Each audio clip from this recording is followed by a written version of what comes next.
The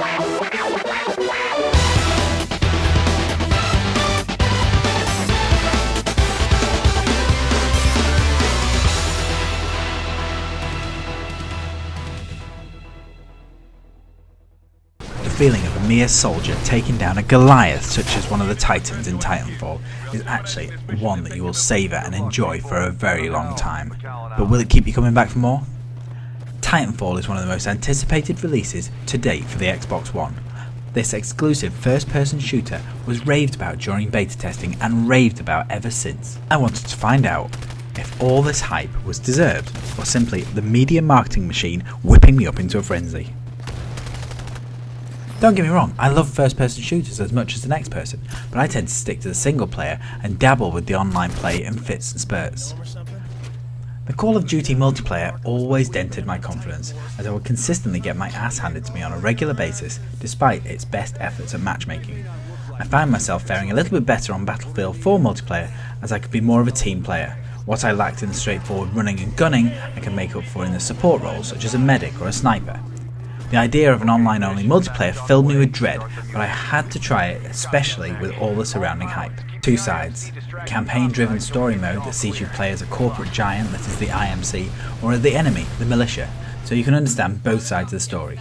Sadly, the campaign mode is merely a vehicle to train you up in the various game types and controls. The story is thin and told through various radio conversations as you fight. Half the time, I didn't have a clue what they were talking about, and I don't think my actions on the battlefield changed the tides of war in the slightest. However, the excited chatter did make you think you were part of something bigger, and all those kills counted for something. By the time you have cleared the story mode, you'll be well and truly bitten by the bug, and you will be hooked. It is this point you tackle the multiplayer mode. The Gamebox boasts Titanfall reinvents the first-person shooter, which is not entirely true, but it does improve on it. The jetpack and wall running is fluid and feels totally natural. Leaping on Titans is easy, and when inside you feel the raw power as you clunk your way over the battlefield. Sadly, life inside a Titan is short-lived as you are instantly a giant target for all the little pilots to take out. This balance between Titan and pilot is superb as you never feel that you are at a disadvantage as a pilot. In fact, I tend to use Titans tactically and use them as bait, or have them guard me, or even as a shield whilst I wait for the impending dropship. The dropship is also another great touch. Whenever a round is won or lost, then you have to escape via a dropship. This is 1 minute of a scramble at the end of each round where you literally have to run for your life. If you get to the dropship location and get on board, then you are treated to an escape animation and extra XP. The winning side, however, gets to hunt down all of the fleeing soldiers, happy in the knowledge that the battle is won. Also in-game you have the use of burn cards, which are temporary power-ups that last for exactly 1 life. The power-ups include new weapons, cloaking technology, bottomless frags, short Titan builds, and loads more. These cards are earned by levelling up and completing all the challenges throughout the game. The levelling system in Titanfall is just as addictive as the main game and is packed full of challenges such as killing 100 grunts or ejecting you from your Titan 25 times or even wall running for 5 kilometers.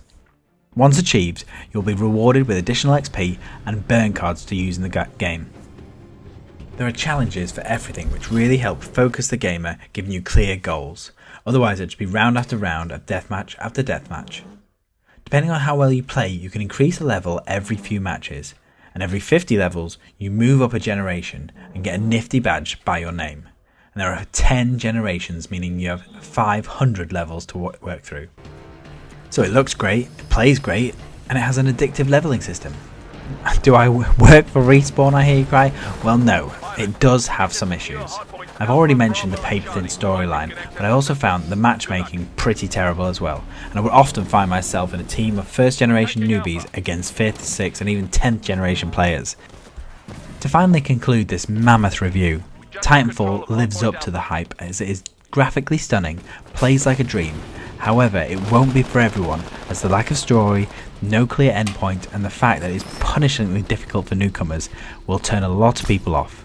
But for those ready to invest the time in skilling and learning the maps, this will be your new gaming staple and it will keep you entertained for a long time to come. And with the myriad of DLC on the horizon, I see this IP growing vastly over the course of its generation. So I say, bring on Titanfall 2.